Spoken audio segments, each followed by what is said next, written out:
Hafidz Roshdi, naskah duka seorang ayah. Suasana di dalam mahkamah syariah itu begitu berat, seakan-akan dindingnya menekan dada setiap orang yang hadir. Bau kertas fail yang lama bercampur dengan udara sejuk penghawa dingin menambah rasa kaku dan kering di kerongkong. Kerusi kayu berderit setiap kali seseorang cuba mengubah posisi duduk, tetapi ketika hakim membacakan keputusan, seluruh ruangan seakan membeku. Tidak ada yang bergerak, tidak ada yang berani bernafas lebih kuat daripada bisikan takdir yang sedang diturunkan. Di barisan hadapan, Hafidz Roshdi duduk tegak, namun tangannya yang mengepal erat di atas paha memperlihatkan kegelisahan yang tidak bisa disembunyikan. Tatapan matanya tertuju ke arah lantai, seakan-akan di sana ada jawaban yang tidak pernah dia temukan. Ketika hakim menyebut dengan tegas bahwa hak penjagaan dua orang anaknya masih kekal di tangan bekas istrinya, seolah-olah ada palu gaib yang mengetuk keras ke dadanya. Sesaat, mahkamah sunyi. Tidak ada sorakan, tidak ada bisikan, hanya gema keputusan yang baru sahaja diumumkan. Hafidz mengangkat wajahnya, mata yang sedikit berair menangkap cahaya lampu neon di atas kepala. Dia tidak menangis, tetapi garis halus di wajahnya, bibir yang kaku, dan kelopak mata yang berat sudah cukup menjadi bahasa tubuh seorang lelaki yang hatinya sedang retak. Kemudian datanglah bunyi itu, sebuah helaan nafas panjang, berat, dan dalam. Seperti seseorang yang baru saja kehilangan seluruh dunia dalam sekejap. Nafas itu bukan sekadar pelepasan udara, ia adalah jeritan batin yang terbungkus dalam keheningan. Semua orang yang mendengar tahu, seorang ayah baru saja disisihkan dari dua cahaya matanya. Bayangan anak-anaknya segera melintas dalam pikiran. Senyum mereka, suara mereka memanggil ayah dengan nada manja, tawa kecil di pagi hari. Semuanya berputar seperti pita rakaman lama yang enggan berhenti. Hafidz menutup mata sejenak, seolah-olah ingin menahan kenangan itu daripada mengalir, tetapi semakin dia menahan, semakin deras ia datang. Di luar mahkamah, wartawan sudah menunggu, kilatan kamera bersedia memburu ekspresi kecewa. Tetapi Hafidz tidak peduli pada sorotan lensa. Baginya, saat itu bukan lagi tentang image seorang selebriti, bukan tentang headline di akhbar esok pagi, melainkan tentang dirinya sebagai seorang ayah yang terasa gagal mempertahankan hak untuk bersama darah dagingnya sendiri. Langkahnya keluar dari bilik mahkamah terdengar berat. Setiap tapak kaki bagaikan menyeret beban yang tak terlihat. Sesekali dia berhenti, mengangkat kepalanya tinggi, coba menguatkan diri di hadapan khalayak. Namun, dalam dirinya ada suara lirih yang berulang-ulang bertanya, "Mengapa bukan aku? Mengapa aku tidak layak mendidik dan menjaga mereka?" Hafidz tahu, hidupnya sebagai artis seringkali diperhatikan, dipersoalkan, dijadikan bahan perdebatan. Tetapi kali ini, isu itu jauh lebih pribadi, lebih dalam, lebih menyakitkan. Ia bukan tentang kerjaya atau reputasi. Ia tentang cinta seorang ayah yang tidak pernah diminta untuk dipisahkan. Matahari di luar sudah tinggi, cahayanya terang benderang, tetapi hati Hafidz tenggelam dalam kegelapan. Dunia seolah-olah terus bergerak tanpa menoleh padanya. Orang ramai lalu lalang, sibuk dengan urusan masing-masing, sementara dia berdiri di tengah ribuan langkah itu, terpaku dengan rasa hampa. Dan di balik senyap yang panjang, hanya ada satu bunyi yang bergaung dalam dirinya. Bunyi helaan nafas berat itu, helaan yang menandai saat seorang lelaki menyadari bahwa meski dia punya nama, populariti, dan segala yang dipandang dunia, dia tetap tidak berdaya ketika takdir merampas anak-anaknya dari pelukan. Hafidz Roshdi hanyut dalam hening hati seorang ayah. Hafidz melangkah keluar dari bangunan mahkamah dengan dada sesak, tetapi dalam kepalanya masih berputar kembali ke masa lalu, masa ketika segalanya bermula dengan cinta. Dia masih ingat detik pertama mereka bertemu di satu acara yang sederhana di mana senyum dan tawa kecil sudah cukup menyalakan rasa ingin memiliki. Masa itu, dunia tampak indah dan penuh janji. Kata-kata manis, janji setia, dan harapan akan sebuah keluarga bahagia menjadi pondasi awal perjalanan hidup berdua. Tahun-tahun awal perkawinan mereka penuh dengan warna. Ada gelak tawa di meja makan, ada doa bersama sebelum tidur, ada rencana-rencana masa depan yang ditulis di buku kecil, rumah impian, percutian bersama, anak-anak yang kelak membesar dengan penuh kasih sayang. Hafidz percaya, hidupnya menemukan keseimbangan yang sempurna. Seorang istri, seorang kawan, seorang teman bicara, dan kemudian 2 orang cahaya mata yang menambah makna pada setiap langkah. Namun, di balik senyuman itu, rintik-rintik hujan mulai turun tanpa disedari. Perselisihan kecil yang dahulu dianggap remeh, lama-kelamaan bertukar menjadi dinding dingin di antara mereka. Hafidz sering pulang lewat karena urusan kerja, dan di rumah, kata-kata yang keluar lebih sering bernada sindiran daripada kelembutan. Ada saat-saat hening yang terlalu panjang di meja makan, ada malam-malam di mana 2 hati berbaring bersebelahan, tetapi begitu jauh. Rasa percaya yang dulu menjadi akar kuat, perlahan-lahan tergoncang. Kecurigaan, salah faham, dan tekanan hidup menjadikan segalanya semakin sukar. Bukan karena cinta itu lenyap sepenuhnya, tetapi karena luka kecil yang dibiarkan tanpa rawatan berubah menjadi parut yang tidak mudah hilang.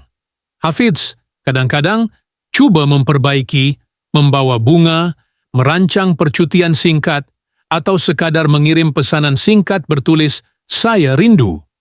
Namun, segala usaha itu seringkali berakhir dengan pertengkaran baru, seakan-akan ada jurang yang terlalu dalam untuk dijembatani. Akhirnya, kata cerai yang dulu tidak pernah terlintas, keluar juga dari mulut mereka. Hari itu seakan-akan seluruh dunia runtuh di depan Hafidz. Bukan kerana dia tidak menyangka, tetapi kerana dia selalu percaya bahwa mereka masih punya ruang untuk kembali. Dan meskipun ikatan perkahwinan itu musnah, dia tetap meyakinkan dirinya akan satu hal, anak-anak.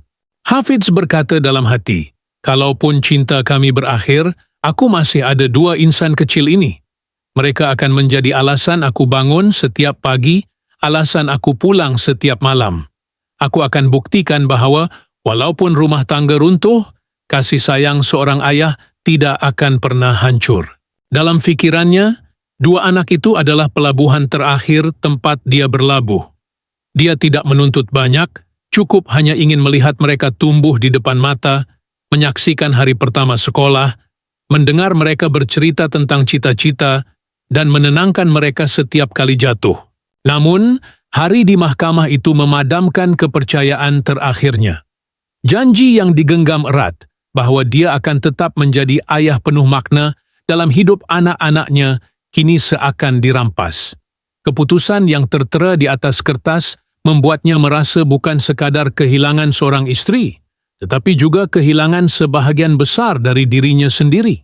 Dan saat dia berdiri di luar mahkamah, dikerumuni wartawan dan orang lalu lalang, Hafidz tahu bahwa apa yang runtuh bukan hanya rumah tangga, tetapi seluruh keyakinannya bahwa cinta seorang ayah pasti cukup untuk membuat segalanya tetap utuh. Keputusan yang pahit. Di dalam ruang mahkamah yang hening itu, setiap perkataan hakim bagaikan pisau yang menghiris perlahan. Proses pembacaan keputusan berlangsung dengan bahasa undang-undang yang tegas, dingin, dan tanpa emosi. Peguam bekas istrinya berdiri penuh keyakinan, menekankan faktor kestabilan kehidupan anak-anak, rumah yang tetap, rutin harian yang konsisten, dan sokongan dari keluarga sebelah sana yang dianggap lebih kukuh. Sementara itu, peguam Hafidz cuba bertahan dengan hujah bahwa meskipun kehidupannya sibuk dengan jadwal seni, kasih sayang seorang ayah tidak pernah berkurang. Beliau mengemukakan bukti berupa mesej, foto, dan testimoni tentang masa-masa Hafidz meluangkan waktu dengan anak-anak. bagaimana dia berusaha hadir di hari-hari penting mereka. Tetapi bukti itu, meski benar dan penuh emosi, tetap tenggelam di bawah berat pertimbangan kestabilan yang hakim anggap lebih utama. Hakim menyebut dengan nada datar bahwa demi kepentingan terbaik anak-anak, hak penjagaan penuh akan terus berada di tangan si ibu. Hujah tentang waktu, kestabilan rumah tangga, dan persekitaran yang lebih sesuai menjadi alasan rasmi di balik keputusan itu. Kalimat-kalimatnya tidak panjang, tetapi maknanya menghancurkan. Ketika nama bekas istrinya disebut sebagai penjaga sah, dada Hafidz seakan diremukkan. Dia menundukkan kepala, tidak sanggup menatap ke depan, seolah-olah suara itu telah menghempap seluruh keyakinannya. Sekejap, dunia menjadi kabur, suara peguam, bunyi kerusi bergeser, bisikan orang ramai. Semua seakan menjauh, menyisakan hanya gema kalimat yang baru saja diputuskan. Dia merasakan seakan-akan lantai di bawah kakinya terbelah, menjatuhkannya ke ruang kosong tanpa dasar. Segala harapan yang dia simpan, segala doa yang dibisikkan setiap malam, segala keyakinan bahwa mungkin takdir masih berpihak padanya, semuanya lenyap begitu saja. Hafidz menggenggam erat hujung meja kayu di hadapannya, jari-jarinya memutih kerana tekanan. Hanya itu yang menahannya untuk tidak roboh di depan umum. Wajahnya kaku, bibirnya bergetar, dan matanya berair. Dia tidak menangis teresak, tetapi setiap orang yang memandangnya tahu betapa hancurnya seorang ayah ketika anak-anaknya direnggut dari pelukan. Dan ketika palu hakim diketuk menandai berakhirnya sidang, ketukan itu bagaikan detik terakhir sebuah harapan. Dengan sekali hentakan, bukan hanya perbicaraan yang ditutup, tetapi juga pintu kecil dalam hati Hafidz yang selama ini masih percaya bahwa dirinya akan tetap punya tempat utama dalam hidup anak-anaknya. Kesakitan seorang ayah seusai keluar dari bangunan mahkamah, langkah Hafidz terasa seperti tidak menyentuh tanah. Dunia di sekelilingnya tampak kabur, seolah-olah dia sedang berjalan dalam mimpi buruk yang tidak pernah berakhir. Dalam kepalanya, bayangan anak-anaknya terus berputar, memenuhi setiap ruang ingatan. Ia bukan bayangan samar, tetapi begitu jelas hingga dia hampir dapat mendengar suara mereka. Dia ingat bagaimana setiap pagi dia akan memegang tangan kecil anak sulungnya, berjalan bersama menuju pintu sekolah. Walau sibuk dengan jadual kerja, Hafidz selalu cuba meluangkan masa. Senyuman malu-malu anaknya ketika melambaikan tangan sebelum masuk kelas adalah hadiah kecil yang mampu menenangkan segala penat. Sekarang, memori itu berubah menjadi luka, kerana dia tahu pagi-pagi seperti itu mungkin tidak akan lagi menjadi rutinnya. Malam-malam juga datang menghantui. Betapa banyaknya waktu dia duduk di tepi katil, menepuk perlahan bahu anak bongsunya, menyanyikan lagu lembut sambil mengusap rambut halus, yang akhirnya membuat si kecil terlelap. Momen itu, yang dulu dianggap sederhana, kini menjadi kenangan paling berharga, kenangan yang barangkali tidak lagi akan berulang. Di ruang tamu rumahnya, gitar akustik yang sering mereka mainkan bersama masih tersandar di sudut. Ada masa di mana anak-anaknya akan menepuk-nepuk tali, menghasilkan bunyi sumbang, lalu tertawa terbahak-bahak. Hafidz akan ikut ketawa, pura-pura menutup telinga, sebelum akhirnya mereka bernyanyi bersama dalam nada yang tak pernah selaras, tapi penuh dengan cinta. Hanya dengan mengingatnya, dadanya kembali sesak, kerana alat musik itu kini hanya akan mengeluarkan gema sunyi, tanpa suara riang anak-anaknya. Yang paling menusuk hatinya adalah membayangkan tidak lagi mendengar panggilan manja itu. Ba, oi. Suara kecil penuh kehangatan yang dulu memenuhi rumah, kini akan hilang dari keseharian. Kata-kata sederhana yang menjadi peneguh semangatnya setiap kali pulang dari penggambaran panjang, kini mungkin hanya tinggal gema di dalam kepala. Hafidz dihantui oleh satu ketakutan yang paling dalam, bahwa jarak dan waktu akan mengikis ikatan darah.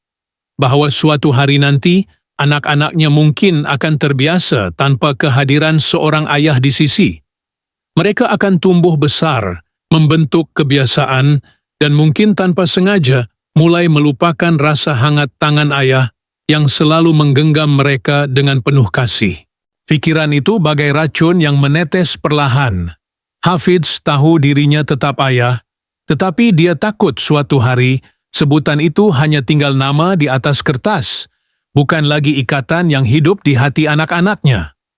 Dan disitulah letak Noi Zhao terbesar, bukan hanya kerana dia kehilangan hak penjagaan, tetapi kerana dia takut kehilangan tempat di dalam jiwa dua insan kecil yang menjadi alasan hidupnya. Pendapat umum dan peminat kisah Hafidz tidak hanya berakhir di dalam mahkamah.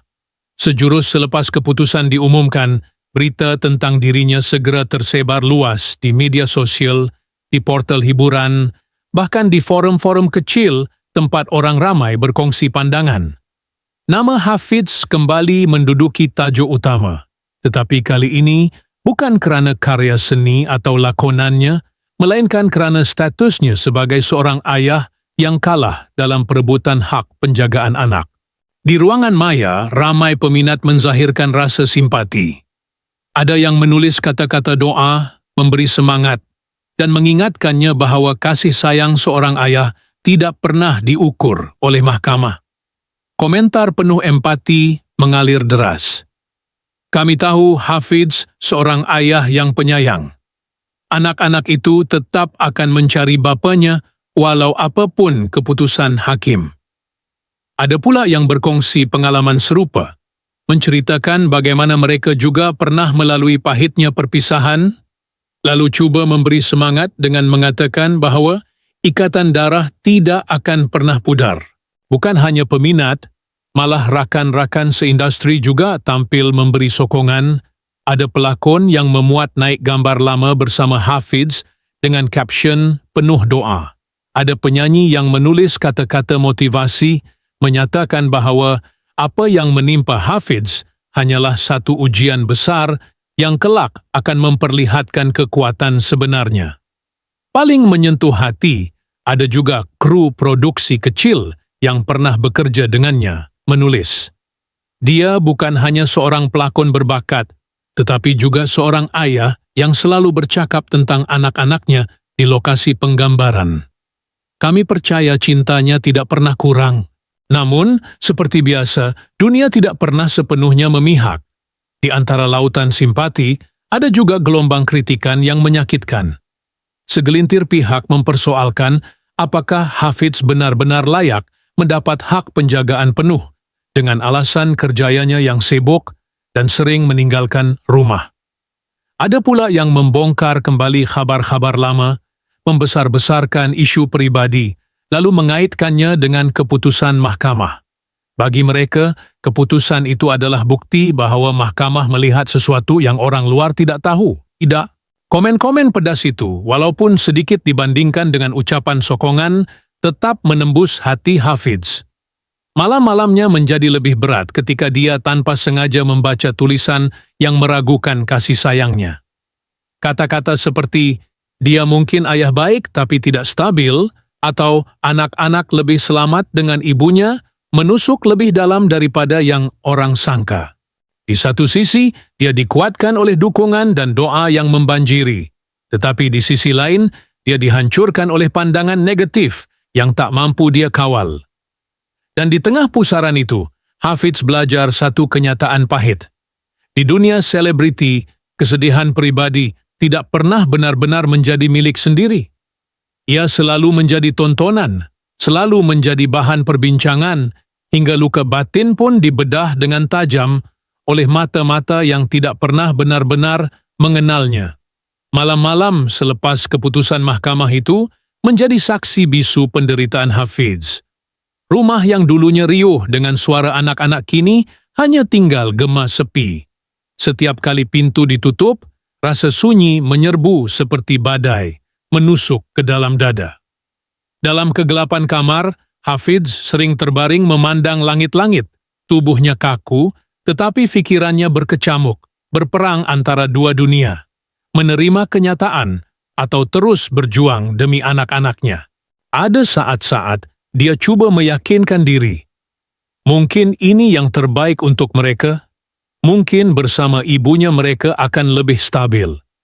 Tetapi tidak lama selepas itu, suara lain dalam dirinya menjerit, menolak pasrah. Aku ayah mereka. Mereka butuh aku. Aku tidak boleh hanya duduk diam. Pertarungan batin itu berulang setiap malam, menjeratnya dalam lingkaran yang tidak berkesudahan. Tidur menjadi sesuatu yang asing. Matanya merah, wajahnya lesu, bukan karena sibuk dengan penggambaran, tetapi karena berjaga hingga dini hari. Setiap kali cuba memejamkan mata, wajah anak-anaknya muncul.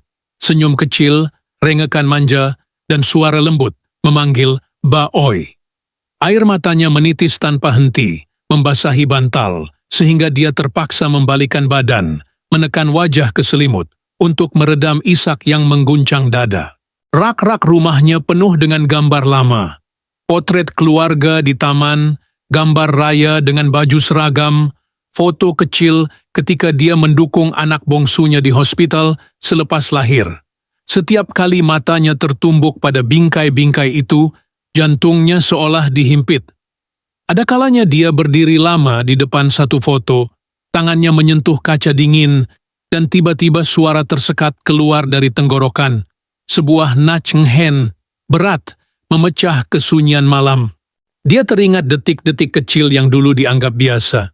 Anak sulungnya berlari ke pintu menyambut setiap kali dia pulang, atau anak bongsunya yang tertidur di bahunya ketika dia memainkan gitar perlahan. Sekarang semua itu terasa jauh, seperti mimpi indah yang tiba-tiba diputuskan oleh takdir. Di dalam hati, Hafidz tahu dia masih punya pilihan, jalan panjang perjuangan undang-undang, rayuan, dan usaha untuk membuktikan dirinya. Namun, pada masa yang sama, keletihan batin membuatnya ragu, apakah dia sanggup terus melawan. Rasa takut yang paling besar adalah jika perjuangan itu akhirnya sia-sia, dan anak-anaknya perlahan-lahan menjauh, terbiasa hidup tanpa dirinya. Dalam setiap tangisan, Hafidz tidak hanya menangisi keputusan mahkamah, tetapi juga ketakutan kehilangan jiwanya sendiri. Karena bagi seorang ayah, kehilangan anak-anak berarti kehilangan separuh daripada dirinya. Dan itulah luka paling dalam yang tiada siapa yang benar-benar mampu memahami kecuali dia sendiri. Malam demi malam, Hafidz masih bergelut dengan dirinya sendiri. Ada saat dia ingin bangkit melawan, mengumpulkan segala tenaga untuk memulakan proses Hangzhou. Hatinya berbisik lantang, "Aku tidak boleh menyerah. Aku mesti tunjukkan bahwa kasih sayang seorang ayah tidak pernah kalah oleh sehelai dokumen." Dalam bayangannya, dia melihat dirinya kembali ke mahkamah, berdiri teguh, membawa saksi dan bukti baharu. Berjuang sekali lagi demi dua nyawa kecil yang menjadi jantung hidupnya. Namun, di sisi lain, ada juga suara lirih yang melemahkan langkahnya. Suara yang mengatakan mungkin inilah takdir, bahwa kadang-kadang cinta seorang ayah harus belajar berdiri dari kejauhan. Bahwa barangkali peranannya bukan lagi sebagai penjaga sehari-hari, tetapi sebagai cahaya sunyi yang hanya hadir sewaktu diperlukan, menunggu di kejauhan dengan doa-doa yang tidak pernah putus. Mungkin aku harus belajar ikhlas, walaupun pedih. Asalkan mereka bahagia, asalkan mereka membesar dengan senyuman, biarlah aku hanya menjadi bayang yang setia mengiringi. Pertarungan dua pilihan itu, antara melawan atau pasrah, masih terus membelenggu batinnya. Tidak ada jawaban yang jelas, hanya ruang hampa yang menunggu untuk diisi oleh waktu. Dan disitulah cerita ini berhenti sejenak, meninggalkan tanda tanya yang belum terjawab. Apakah Hafidz akan kembali berdiri di mahkamah, menuntut haknya sebagai seorang ayah? Ataukah dia akan menerima nasib ini, memilih untuk menjadi penonton senyap dalam kehidupan anak-anaknya? Hanya waktu yang akan menjawab. Untuk saat ini, yang tinggal hanyalah helaan nafas berat, tatapan kosong ke arah bingkai foto lama, dan doa-doa yang terhenti di bibir. Doa seorang ayah yang enggan padam meski segalanya kelihatan mustahil.